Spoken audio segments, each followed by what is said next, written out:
Alors, on est rendu à la partie du tutoriel où on va créer une branche locale. Créer une branche locale pour faire une nouvelle amélioration du logiciel. Fait que pour le moment, ce qui va arriver, c'est que je vais créer une classe pour faire des tests unitaires sur une classe. Fait que ça pourrait être un point de départ pour pouvoir faire des tests unitaires sur la classe. Fait que c'est ça. Ce qu'il y a à savoir, c'est qu'il faut utiliser Git. Git est intégré dans IntelliJ. C'est ça, il y a des ressources aussi pour apprendre à utiliser Git qui peuvent être vraiment pratiques. Je vais montrer quand même les commandes de base là, pour pouvoir effectuer des changements. C'est ça. C'est le plan de ce qui s'en vient. On va revenir à IntelliJ. Alors, nous sommes dans IntelliJ, l'endroit où on était rendu, où on avait laissé les choses au dernier tutoriel. Il y a plusieurs commandes. Moi, je vais en faire une qui n'est pas nécessaire, mais on va quand même le faire. On va voir quelle branche locale existe sur notre dépôt local. Donc, on va faire git branche espace -v Enter. Et là, on voit qu'il y a eu une affichage à la ligne de commande, que master existe. Mais, il n'y a pas grande branche. Notre projet sur le dépôt distant, qui n'est pas le dépôt local d'ici, mais notre dépôt distant, il est sur GitHub.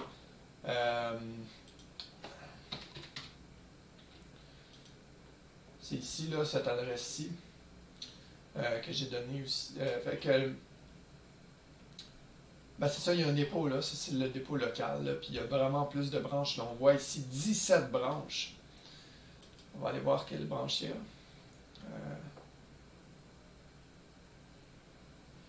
C'est cette branche-là qui a été créée.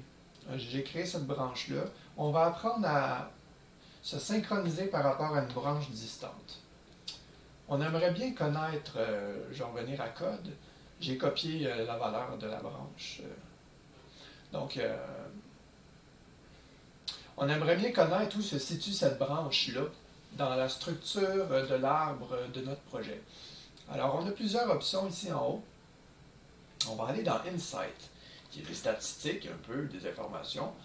Fait que là, dans le fond, on voit là, il y a des statistiques. Ça m'intéresse. Bon, en tout cas. Je vais dans Network. Et dans Network, on voit l'arbre avec les dates. Donc, moi, je glisse jusqu'au début. On avait commencé le 22 octobre.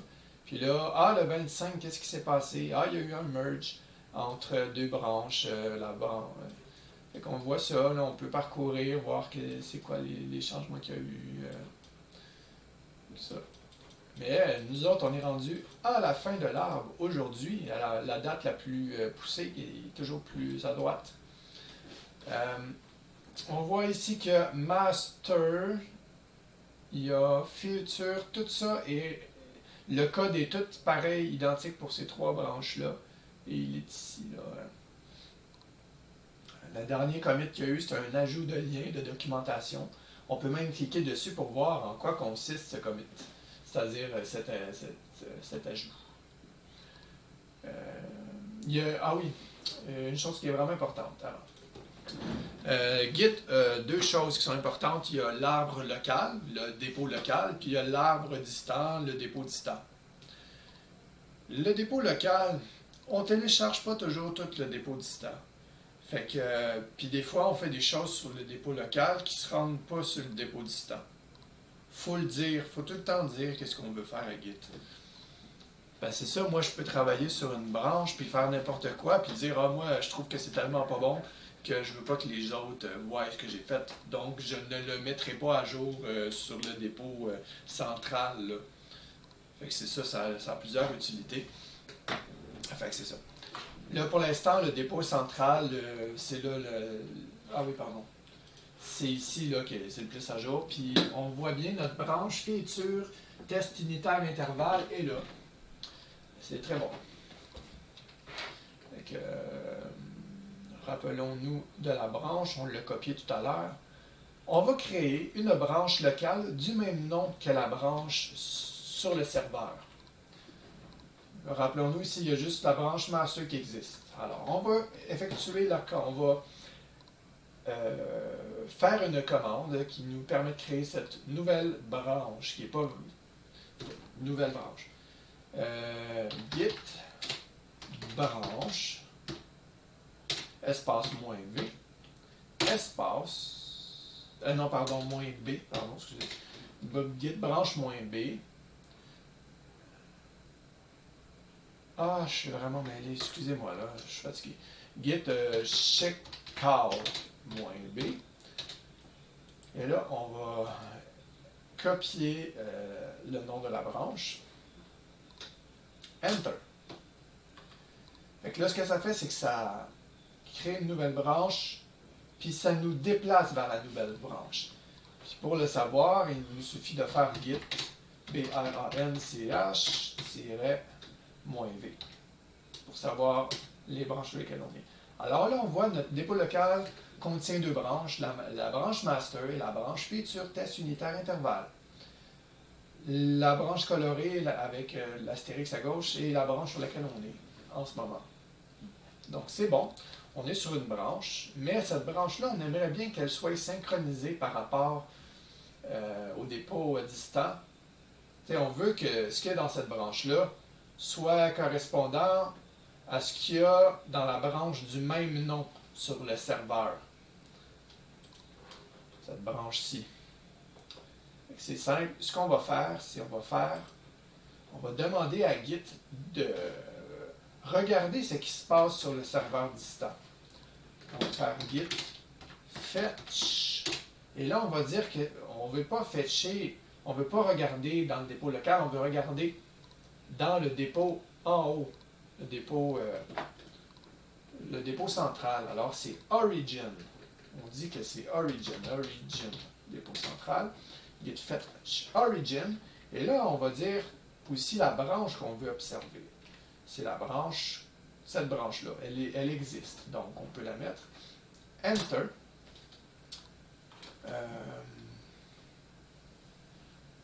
C'est ça. Pour l'instant, ça va bien. On est à jour. Étant donné que toutes les branches sont la même affaire, puis que nous, on a déjà tout ce code-là dans notre dépôt local, il n'y a rien à faire, là, malheureusement. Il faudrait que je la détache un peu. En tout cas, on va faire de quoi.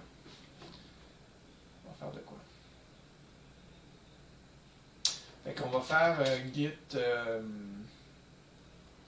qu'est-ce qu'on peut bien faire? Ah oui, on va faire git. La commande, normalement, faire, c'est git. Là, ce qu'on veut faire, c'est mettre à jour notre branche locale par rapport aux données qu'il y a dans la branche sur remote, là, sur origin, qu'on appelle origin, qui est le serveur. Donc, on va faire git pull pour tirer. Origin, on spécifie que c'est origin. Puis on va mettre la branche à l'origin, cette branche-là. On met ça, parce que c'est elle qu'on veut. Enter. Là, ça marque already up to date, parce que malheureusement, notre code en local est le même que sur le serveur. C'est pas grave. On va créer un nouveau code, puis on va le mettre à jour sur la branche. Donc, on va faire ça. On va essayer de trouver une fonction. Alors, moi, je suis dans le back-end. On va créer une fonction pour un test unitaire. Une classe pour un test unitaire. On va aller voir qu'est-ce que je pourrais bien choisir. Métier. On va aller dans un modèle. On va ligne de temps, je crois. Ligne de temps a une fonction qui est testable, décalée à droite. Ou retirer minute à la fin. Cette fonction-là enlève des minutes à la fin d'une... On va faire ça. Alors moi j'ai cliqué, ça c'est la classe sur laquelle on est en ce moment. Clic droit, puis on va faire generate test unitaire. Où est-ce que c'est? Je m'en souviens plus. Ah, je vais aller dans la classe, tout simplement. Clic droit. Generate. Non. Generate. Ah, ok, non. On va aller dans une fonction. On va dire que cette fonction-là, on veut générer un test unitaire. Ah, vous voyez, il faut qu'on soit dans la fonction. Alors, simplement clic droit. Et on dit test. Ligne de temps test. Puis on va choisir des méthodes pour lesquelles on veut tester. Alors, retirer minute. Puis décaler à droite aussi, pourquoi pas. Pour l'instant, ça va être des fonctions vides. On fait OK. IntelliJ nous a créé les tests. Il nous demande est-ce qu'on veut ajouter à Git. On peut dire oui. Mais on va faire non pour que je vous montre comment on le fait en ligne de commande. Fait que là, en ce moment, ça l'a ajouté les tests. Puis c'est ça c'est dans. On le voit ici, là, c'est dans modèle source test Java comme. C'est dans source test. Source, là, il y a main. Non, c'est pas main, c'est test. Java, ici. Modèle. Ah, vous voyez, ligne de temps. Puis il est en rouge. Pourquoi il est en rouge? Bien, ça veut simplement dire qu'il n'est pas versionné sur Git. On ne l'a pas ajouté dans le registre. Donc, si on veut ajouter, on fait Git, on va regarder qu'est-ce qui se passe sur notre dépôt. Git, status, Enter. Et là, on voit, ah, il y a un fichier en rouge. Ça veut dire quoi, ça? Ça veut dire qu'il y a un nouveau fichier qui n'était pas là avant. Et là, on voudrait bien le versionner parce qu'on estime qu'il est bon. Ce qu'on peut faire, c'est git add, puis on met le nom du fichier. Mais là, on va ajouter aussi tous les fichiers, ça va plus vite, on fait point, si tous les fichiers sont bons. Alors, on fait Enter. Là, on regarde maintenant, qu'est-ce qui se passe? Est-ce qu'il y a quelque chose qui a changé? Alors, on va encore regarder l'état de Git. Git status. Ah, c'est en vert, new file, ça veut dire qu'il est ajouté. Fait que là, on est prêt à faire un commit, c'est-à-dire qu'on n'a pas vraiment envie de changer plus que ça les choses pour le moment, puis on voudrait mettre à jour le Git, là. On dit que c'est correct. Fait qu'on va faire un nouveau commit, on peut faire git commit, la commande, mais on va utiliser l'interface graphique, ça va mieux. Fait qu'ici, il y a une petite flèche comme ça, là, ici, commit. On fait ça ici. Ça ouvre l'interface, puis on met un petit message. Donc, ajout de fonction, mettons, ajout de notre classe, classe pour effectuer des tests unitaires. Ouais. Pas obligé de mettre un point, là, mais c'est quand même mieux. Fait qu'on fait ça. Puis là, on dit qu'on veut. Pardon, j'ai décoché ça sans faire exprès. S'il n'y a rien à committer, là, ça c'est la liste des choses qu'on veut committer. Alors on commit, là, c'est sûr. D'ailleurs, on n'est peut-être même pas obligé de faire git add all, on peut aller ici. Là.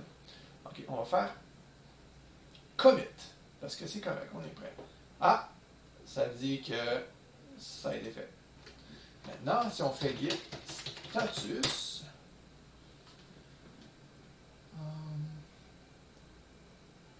ok, c'est bien.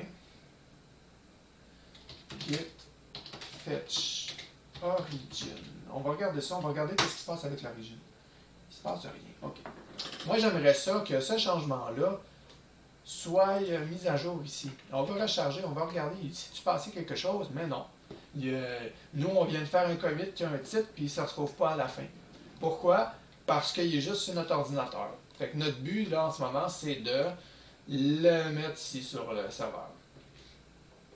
Ce qu'on veut faire, c'est on va pousser. On appelle ça pousser. Alors, git push. Excusez, là, je parle fort. Git push. Fait que là, on va faire origin parce qu'on veut le mettre sur le serveur. Origin. Origin, là, c'est un mot-clé pour dire le serveur par défaut. Quand on fait un git clone, l'origine automatiquement est l'adresse du dépôt qu'on a mis dans la commande git clone. Fait qu'on n'a pas besoin de spécifier. Puis à chaque fois qu'on va dire origin, ça veut dire qu'on veut mettre ça dans le dépôt qu'on a donné l'adresse au début, là, quand on a fait le début du tutoriel. Pas celui-là, mais celui de quand on a téléchargé le logiciel. Donc, git push origin, et là, on dit la branche sur laquelle on veut mettre ça, qui est rien de moins que celle qu'on utilise depuis toujours. Ça c'est le nom de la branche locale. Elle pourrait être différente de la branche sur le serveur, mais comme elle est pareille, on va se servir de ça là pour ne pas se tromper parce que c'est un nom long. Donc, git push origin, le nom de cette branche, et ça devrait mettre le changement dans la branche. On va faire Enter. Comme on est tout seul à travailler sur cette branche-là et que notre code est à jour avec la dernière version du code de cette branche, Git va accepter qu'on mette à jour les choses. Alors là, on a un message qui dit que ça a fonctionné. Donc, là, évidemment, il faut recharger pour voir qu'est-ce qui s'est passé. Ça va changer la structure. Vous voyez, ici, il y a quelque chose qui est en avance sur master, puis tout ça, parce que c'est le dernier commit qui est là. Fait qu'on a mis du code dans une branche seulement. C'est ça. Fait qu'on a réussi. Puis pour montrer, on va juste faire un petit changement. Là. Ça comme ça, et on va faire... ok, là on est prêt à committer. Vous voyez, il a détecté qu'il y a quelque chose. Donc on va faire aération de la classe. Parce qu'il est déjà dans le registre Git. Si on en avait créé un... mais on va essayer quelque chose. On va voir si on peut le faire à l'interface graphique, le plus possible. On va retourner dans Main, là où il y a le code qu'on se sert dans l'application. C'est un projet Maven, donc il est structuré. Les noms de dossiers ont un nom particulier pour éviter d'avoir à faire de la configuration par code. Elle se fait automatiquement la configuration, comme ça. Donc, on va aller voir un modèle. Est-ce qu'il y a quelque chose ici qu'on pourrait générer? Ouais, l'intervalle. Il y a durée en minutes. Ça a l'air de rien, mais il y a une transformation dans cette fonction-là. Donc, on peut tester, voir si la transformation s'est faite de façon correcte. Et isMinLastHour aussi. Ce n'est pas seulement un getter ou un setter. Celui-là, c'est marqué get, mais c'est pas vraiment un getter. C'est plus que ça. Fait qu'on va faire une fonction on va aussi préparer des tests. Préparer, mettons, des fonctions vides pour faire des tests dessus. Donc, on va faire clic droit à l'intérieur de la classe et on va faire Generate. On a déjà fait Generate, là. On va recommencer. Generate, Test. Et là, on choisit le nom des fonctions get durée en minutes. Ici. Et isMinLastHour. Et on voit la signature aussi. Bon. OK. Il nous demande si on veut ajouter. On va faire non, puis on va regarder comment on peut faire un commit là-dedans. Unversioned field. Et bien là, je le coche ici. Et là, il devient versionné. C'est simplement comme ça. Et là, on va faire aération de la classe... aération de la classe... on n'a pas besoin d'une classe de test. Classe de test et ajout d'une autre. Commit. Et voilà. Il dit que ça a commité, ça a fonctionné. Alors là, on peut faire git push. Si on fait git push en ce moment, là, il va nous dire il y a une branche qui existe dans le serveur qui a le même nom. Donc, c'est une façon de faire en sorte de mapper la branche locale avec la branche du serveur en utilisant setUpperString, origin, tout ça. Ça va faire que la prochaine fois, au lieu de faire git push origin, le nom de la branche, là, on fait juste git push. Puis il va savoir automatiquement que quand on dit ça, on veut qu'il mette ça sur cette branche-là ici. Fait qu'on peut faire ça, on fait juste copier, coller. Évidemment, on s'assure que c'est le bon nom de la branche ici. Fait que là, il va pousser le changement. Et à partir de maintenant, quand on sera sur la branche locale de ce nom-ci, il va toujours, puis qu'on fait git push, ça va toujours le mettre ici. Et là, on va recharger. Voir qu'est-ce que ça donne. Ah, un commit de plus. Alors, on a fait un nouveau commit et on peut regarder en quoi il consiste. On clique, on fait juste cliquer sur le point qu'il y avait ici, là, cliquer. Et ça ouvre une page. Et là, on voit les fichiers qui ont été modifiés. On regarde le précédent commit. Et oui, ça avait rajouté une classe de ce nom-ci à cette adresse dans le projet. Donc, en gros, c'est ça. C'est comme ça pour qu'on travaille sur sa propre branche quand on est tout seul. Évidemment, il y a d'autres choses. Là. Mettons qu'il y aurait eu des changements que moi j'aurais fait, il y aurait comme plusieurs petits points qui auraient été ici. Il aurait fallu faire git pull origin, le nom de la branche.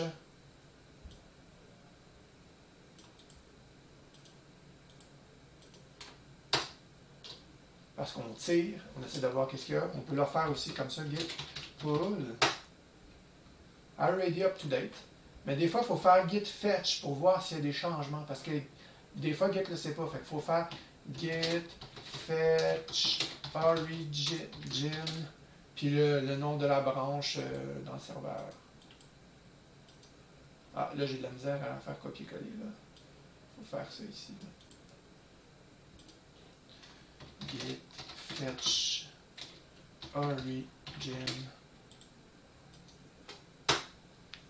Puis il dit qu'il ne se passe rien, tout est beau. C'est normal, tout est beau. Donc c'est ça. Fait que, là, ça va être de travailler sur les tests unitaires qui sont situés là-dedans. C'est mieux d'utiliser Generate automatiquement, là, comme on a fait tout à l'heure, clic droit, Generate Test. Puis ça va les mettre d'en bas au bon endroit. Fait que l'algorithme de construction du logiciel fait les tests qu'il y a là-dedans. Là.